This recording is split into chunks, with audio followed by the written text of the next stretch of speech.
कल हम लोग यहाँ पर सरल आवर्त गति करते हुए मतलब कण का क्या ज्ञात किए थे, विस्थापन ज्ञात किए थे, उसके बाद क्या ज्ञात किए थे, वेग भी ज्ञात किए थे। अब उसी का है ये पोर्शन किसका है, त्वरण है। ठीक है, तो सरल आवर्त गति करते हुए कण का हम लोग क्या ज्ञात करेंगे, त्वरण ज्ञात करेंगे। ठीक है, ये पूरा का पूरा उसी क्वेश्चन का पार्ट है। ठीक है, अलग अलग भाग है। अगर विस्थापन बोले तो आपको विस्थापन निकालना है, वेग बोले तो वेग, त्वरण बोले तो त्वरण। अगर तीनों एक साथ डिराइव करने के लिए बोला जाए तब भी ऐसा कंडीशन आ सकता है कि तीनों आपको एक साथ डिराइव करने के लिए बोला जा सकता है। चलिए स्टार्ट करते हैं। कल के डेट में आप लोगों ने ये जो समीकरण है ये प्राप्त कर लिया था। ये क्या है, सरल आवर्त गति करते हुए कण का क्या है, विस्थापन। ये निकाला था कल के डेट में। ठीक है, y इक्वल कितना होता है, a sin omega t plus 5। ये हो गया आपका समीकरण नंबर 1। ठीक है, क्या क्या है सबको बता चुका हूँ। y क्या है आपका, विस्थापन था। ठीक है, और यहाँ पे हाँ, और कण का आयाम था। उसके बाद ये क्या था, t क्या है, समय है, ओमेगा क्या है, कोणीय वेग है, और फाई क्या था, कलन के आधार है। ठीक है, नेक्स्ट, यदि कण का त्वरण क्या है, अल्फा है, तब की कंडीशन है। अगर कण का त्वरण क्या हो जाए, आपका अल्फा हो जाए। आप लोग त्वरण को किससे दर्शाते हो, a से दर्शाते हैं। ठीक है, चूंकि यहाँ पर a को ऑलरेडी आयाम से दर्शाया गया है, इस वजह से तो दोबारा ये नहीं ले सकते। इस वजह से यहाँ पर हम लोग त्वरण को किससे डिनोट कर रहे हैं, अल्फा से डिनोट कर रहे हैं। ठीक है, अब देखो अल्फा इज इक्वल टू, फिर त्वरण अल्फा इज इक्वल टू कितना हो गया, d upon dt। कैसे होता है, त्वरण इज इक्वल टू क्या होता है, वेग बटे समय। तो ये वेग है ना अभी, और नीचे क्या है, समय है। ठीक है, मतलब बहुत छोटे से वेग और बहुत छोटे समय के लिए हम ऐसा लिख सकते हैं। ठीक है, तो त्वरण इज इक्वल टू कितना हो गया बेटा, वेग बटे समय। तो समझ में आया इसको कैसे लिखा हूं मैं। ठीक है, नेक्स्ट आप देखो यहाँ पर ये v है ना, v क्या है आपका, वेग है। ठीक है, अब मुझे बताओ वेग इज इक्वल टू क्या होता है, विस्थापन बटे समय। आप देखो dv upon dt, d upon dt लिखा है, यहाँ पर v को सेपरेट लिख दिया हूँ। क्यों लिखा हूँ, क्योंकि वेग इज इक्वल टू पता है, जैसे हम लोग क्या करते हैं, विस्थापन बटे समय। अब यहाँ पर देखो अगर मैं v का वैल्यू ऐसा रख सकता हूँ, dy क्या है, विस्थापन है कि नहीं है, और d क्या है, समय है। dy आपको y क्या है, विस्थापन है ना, तो इसको लिखूंगा d अपॉन dt लिख सकता हूँ ऐसा। ठीक है, क्योंकि वेग इज इक्वल टू क्या होता है, विस्थापन बटे समय। इसको थ्योरेटिकल पार्ट में लिखना पड़ेगा। क्या यहाँ पे समझ में आता है इतना कि लिखो यहाँ पे विस्थापन बटे समय आया, उसे आप समझ में आ रहा है। ठीक है, नेक्स्ट स्टेप आ जाओ। आप देखो d अपॉन dt ये एज लिख दिए। अब यहाँ पे y लिखा था ना। ठीक है, तो डी y का जो वैल्यू है वो यहाँ पर मैं पूरा कंप्लीट लिखा हूँ। y का वैल्यू कितना है, a sin omega t plus 5। अब देखो d अपॉन dt हुआ, अंदर में बाहर में जो d अपॉन dt था ये, और d अपॉन dt यहाँ पर है, उसको यहाँ पर लिखा है, दिखा। अब सिर्फ y का वैल्यू इतना है, दिख रहा है, समझ में आया। नहीं आ रहा होगा देखो, इसको ऐसा भी हाईलाइट कर सकते हैं हम लोग कि y। ठीक है, इतना पोर्शन ये y है जो दिख रहा है। ठीक है, अब देखो अब इसका हम लोग डिफरेंशिएशन करते हैं, मतलब अवकलन करते हैं इसमें पार्ट। ठीक है, अब इतने पार्ट का अवकलन करेंगे, a को बाहर निकाल लो, a को यहाँ से मैं बाहर कर दिया। ठीक है, अब a को हटाने के बाद इतने का अवकलन, इतना क्या है साइन, और इतना क्या है थीटा है। कर लो क्या, इतना क्या है थीटा है कि नहीं, इतना पोर्शन थीटा। ठीक है, तो साइन थीटा का अवकलन क्या होता है, cos थीटा। ठीक है, नीचे में हो गया बेटा cos थीटा। ठीक है, अब मैंने बताया था जिसका पद रहता है उसका अगर अंदर में पद दिख रहा है फिर से अवकलन होगा, तो t का पद है कि नहीं है, तो यहाँ पर wt है, wt का फिर से अवकलन करेंगे तो क्या हो जाएगा, dt अपॉन dt कट जाएगा, बचा क्या, ओमेगा। ठीक है, यही रीजन है कि यहाँ पे ओमेगा है। सर ना एक बार और अवकलन करते हैं, कल के डेट में बताया दोबारा अवकलन करते हैं। ठीक है, अगर इसका पद रहेगा तो यहाँ पर था दोबारा अवकलन किए, इसका भी एक बार अवकलन होगा, लेकिन ये क्या होगा, इसका अवकलन करेंगे तो d phi upon d t हो जाएगा, होगा कि नहीं है। अब d phi upon d t है तो डी के रिस्पेक्ट में, डी के रिस्पेक्ट में उसका अवकलन होगा नहीं होगा, जिसका पद रहता है उसी का अवकलन होता है, वो क्या हो जाएगा 0। ठीक है, सिर्फ इसका अवकलन होगा, वही स्टेप बस बचा, बाकी सब ऐसे ही। तो क्या हो गया, एक को कॉमन निकाले, इस टोटल का अवकलन किए, साइन थीटा का अवकलन क्या होगा बेटा, cos थीटा। ठीक है, cos थीटा हुआ, और wt का अवकलन ओमेगा t का अवकलन क्या हो गया, सिर्फ ओमेगा। ये समझ में आता है, ये आना चाहिए। ठीक है, देखो यहाँ पे मैं पहले बता चुका हूँ तुम लोग को, डी अपॉन डी टी क्या होता है आपका साइन थीटा का, अगर अवकलन करोगे बेटा तो क्या कहता है आपका cos थीटा, क्योंकि थीटा का वैल्यू यहाँ पे कितना था। ठीक है, तो थीटा इज इक्वल टू कितना है यहाँ पे, इतना है, तो साइन थीटा का क्या हो गया cos थीटा। यहाँ थीटा का वैल्यू पुट करोगे तो आगे क्या हो जाएगी, cos ओमेगा टी प्लस क्या हो गया फाइव। ये ठीक है, आप देखो यहीं पे है। अब जिसका पद है अंदर में टी के रिस्पेक्ट में करेगा, अंदर में टी का पद है तो टी का एक बार और करेंगे तो कैसे होगा, यहाँ पर सिर्फ इतने का करके दिखा रहा हूँ, ध्यान से देखना। ओमेगा का नहीं है, ओमेगा को बाहर निकालता हूँ मैं, अंदर में फिर किसका अवकलन हो जाएगा टी, और अंदर में टी बचा ना, तो क्या हो गया डी टी अपॉन किसके रिस्पेक्ट में है, टी के रिस्पेक्ट में। तो ये देखो ये इसको ऐसे क्लियर, ठीक है। तो क्या हो गया, ओमेगा तो बाहर निकल गया, यहाँ पे टी है ना, तो क्या हो गया D T upon d T, तो पूरा निकल जाएगा, तो बचा क्या सिर्फ ओमेगा, ठीक है। अगर मैं फिर से फाइव का भी करना है, फाइव का करूँगा तो क्या हो जाएगा टी, और फाइव का क्या लिखूंगा मैं, फाइव अपॉन डी टी। क्या टी के रिस्पेक्ट में फाइव का अवकलन होगा, नहीं होगा, तो क्या हो जाएगा जीरो। कोई भी ऐसी संख्या जिसके रिस्पेक्ट में ना हो उसका अवकलन जीरो ही होगा, चाहे आप 1 2 3 4 लिख दोगे। यहाँ पे अगर मान के चलिए अंकी वैल्यू रहता, अंकी मान बोलते हैं जिसको 5 रहता, तब भी इसका अवकलन क्या होगा, जीरो ही होगा, क्योंकि टी के रिस्पेक्ट में नहीं है, ठीक है। ऐसा होता है,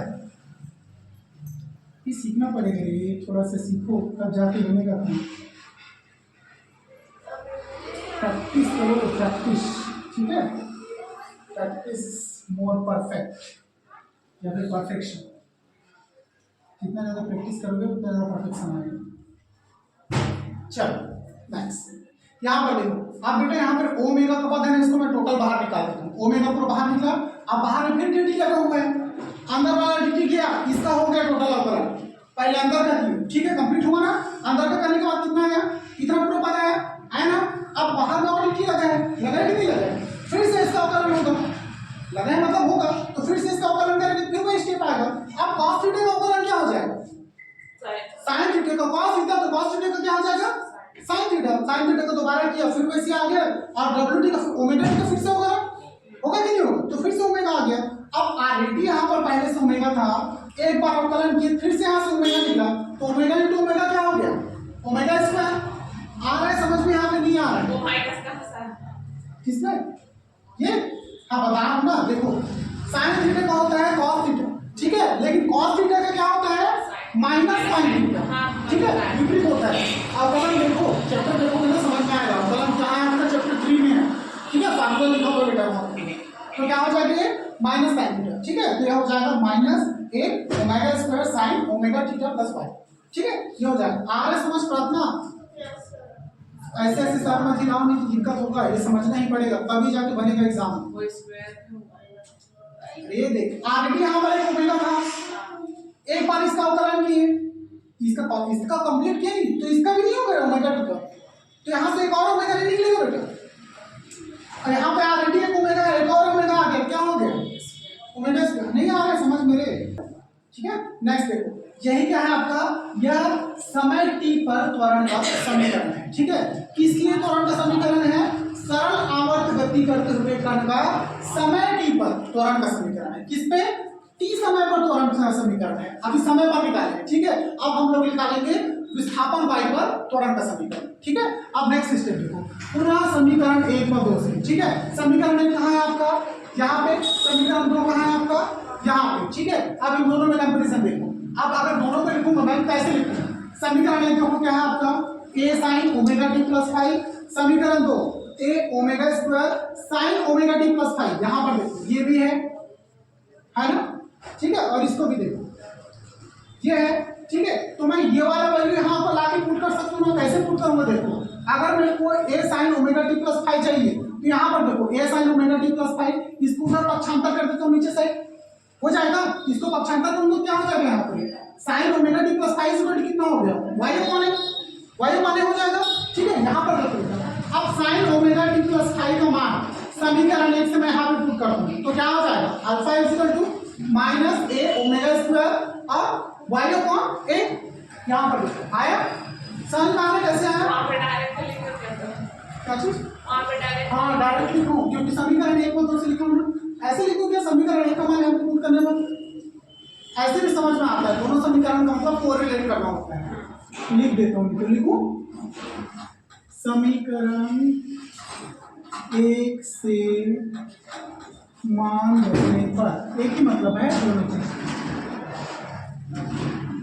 स्टेप बढ़ जाता है, इस वजह से सॉल्व करना पड़ता है, ज्यादा लंबा करूंगा तो फिर लेंदी हो जाता है, ठीक है। क्लियर हो गया देखो, अब अल्फा इक्वल यहाँ पर मैं लिख सकता हूँ minus a omega square y का, ठीक है, समझ में आ रहा है, नहीं आ रहा है, अरे चलो इधर देखो क्या हो, देखो समीकरण 2 में क्या लिखा है यहाँ पे, sign omega t plus five, ठीक है, कहाँ यहाँ पर देखो अल्फा का मान मैं पूरा वही रखा हूँ, देखो ध्यान से, alpha minus a omega square sine omega t plus five, इतना लिखा था।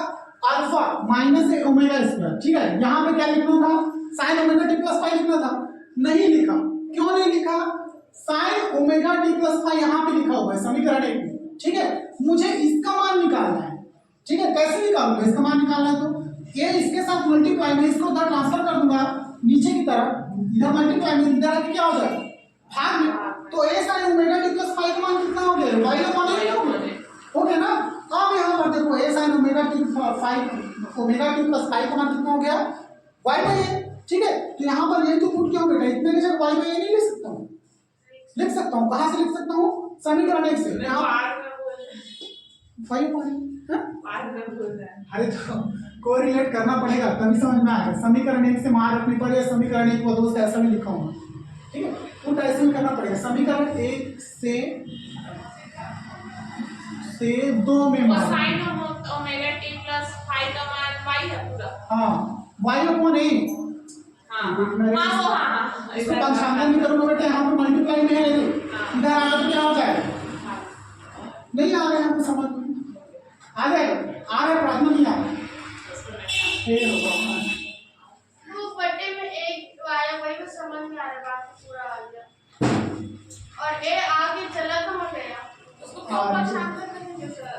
मैं बता दूं, यहाँ पे क्या है, sign omega t plus five है, इतना है कि नहीं है, यही वाला पूरा जैसे बस लिख दो। अगर मेरे को sign omega t plus five की जगह कुछ लिखना हो तो मैं क्या लिख सकता हूँ, ठीक है। क्या लिख सकता हूँ, sign omega t plus five यहाँ पर है, इसका मेरे को मान चाहिए, तो इसका मान कैसे निकलेगा, सीधी इसको आगे इसको उधर ट्रांसफर कर देता हूँ, बटे में कर दूंगा तो इसका मान निकल जाएगा, ठीक है। यहाँ पे इसके साथ मल्टीप्लाई में है नहीं, तो दोनों कट सकते हैं फिर जोड़ सकते हैं, इसमें नहीं, कहाँ से कटे, समीकरण 1 से बेटा आपको ये मान निकालना पड़ेगा, a sine omega t plus five, ये मान निकालोगे तभी जाके यहाँ पे प्रूव कर पाएंगे। इसका मान कहाँ से प्रूव करेंगे, रट्टा नहीं है रे, समझने का ही। तो दोनों को मिलाएंगे तो वो हो जाएगा ना सर, दोनों सेम है तो वो तो सेम नहीं है, वो हो जाएगा ना सर, क्या होता है भाई। नहीं देखो, ये समीकरण 2 है, ठीक है, समीकरण 2 है, समीकरण 2 में बेटा मैं 1 से मान निकालूंगा और समीकरण 2 में प्रूव करूंगा। यहाँ पे वही तो लिखा हूँ, पुनः समीकरण 1 से 2 में मान रखने पर, समीकरण 1 से मान रखना है, ठीक है। समीकरण 1 से किसमें मान रखना है, 2 में, तो 1 से क्या निकलेगा, sine omega t plus five का मान निकलेगा, sine omega t plus five is equal to हो जाएगा वाई अपॉन ए, यहाँ पर मल्टीप्लाई में ए इधर ले जाऊंगा तो डिवाइड हो जाएगा, यहीं पर देखो, इसी को मैं आंसर लिख सकता हूँ, y a sine omega t plus five, ठीक है। आप देखो इधर ए क्या है, मल्टीप्लाई में है, इसको इधर लाके डिवाइड कर दो, कितना हो गया, y by a is equal to कितना हो गया, साइन ओमेगा टी प्लस, ठीक है। यही मान आपको समीकरण 2 में पुट करना है। अब देखो sign omega t plus five मान कितना हो गया, वाई बाई ए, इसके जगह में पुट कर दो, इधर नहीं जगह में sign omega t plus five है, इसके जगह में क्या रख दो, वाई बाई ए रख दो, यहीं पे, तो यहीं पे रख दो, यहीं पे रखोगे क्या हो जाएगा, ऐसे नहीं लिखेगा, alpha minus a omega square Y upon हो गया, सिंपल है। फिर अल्फा इक्वल टू कितना हो जाएगा यहाँ पर, अब देखो ये अल्फा इक्वल टू हो गया माइनस ए ओमेगा स्क्वायर, तो ए से क्या हो गया, छोटा सा है हो जाएगा, चलो बन गया। अब क्या हो गया, अल्फा इक्वल टू कितना हो गया, माइनस ओमेगा स्क्वायर वाई, यह हो गया आपको इक्वेशन नंबर 3, बहुत ज्यादा इंपॉर्टेंट है, इसका इस्तेमाल हम लोग अभी अवकलन पाठ भी करेंगे, इस वजह से इतना फोर्स दे रहा हूँ, ठीक है। अब यहाँ से निकल गया आपका अल्फा, अल्फा क्या है आपका, त्वरण है, ठीक है। अल्फा इक्वल टू कितना हो गया, माइनस ओमेगा स्क्वायर वाई, ये आपका हो गया समीकरण 3। यही कण का विस्थापन वाई पर त्वरण का समीकरण है, किस पर, सरल आवर्त गति घटक हुए कण का, यही क्या है, कण का विस्थापन वाई पर त्वरण का समीकरण, ये विस्थापन वाई पर है और ये किस पे था, समय t पर, ठीक है। तो दोनों के लिए निकाले, पहले समय t पर निकाले, अभी किस पे निकाले, विस्थापन वाई पर निकाले, ठीक है। पुनः समीकरण तीसरा, अब क्या करेंगे, यहाँ पे इक्वल का साइन लगा है, ठीक है। अगर मैं प्रोपोर्शनल का साइन लगाता हूँ, मतलब प्रोपोर्शनल का साइन लगाता हूँ, तो मेरे को ओमेगा स्क्वायर को क्या मान के चलना पड़ेगा, नितांक मान के चलना पड़ेगा, तो ओमेगा स्क्वायर कितना हो गया, नितांक, चाहे ओमेगा स्क्वायर चाहे ओमेगा बोले नितांक हो जाएगा, तो अल्फा इज प्रोपोर्शनल टू क्या हो जाएगा, वाई, ठीक है। अल्फा क्या है आपका, त्वरण है, वाई क्या है, विस्थापन है। तो यहाँ पर अतः बोल सकते हैं हम लोग, अतः हम कह सकते हैं सरल आवर्त गति करते हुए कण का त्वरण उसकी माध्य स्थिति के विस्थापन के अनुक्रमानुपाती है। कहने का सीधा मतलब सरल आवर्त गति करते हुए कण का त्वरण उसके विस्थापन के क्या होता है, अनुक्रमानुपाती है। ठीक है, तो कोई भी कण अगर सरल आवर्त गति करता है मतलब एक सीधी रेखा में ऐसा आवर्त गति करता है तो उसका जो कण का त्वरण होगा वो उसके विस्थापन के अनुक्रमानुपाती है। ठीक है, यही मतलब है इसका।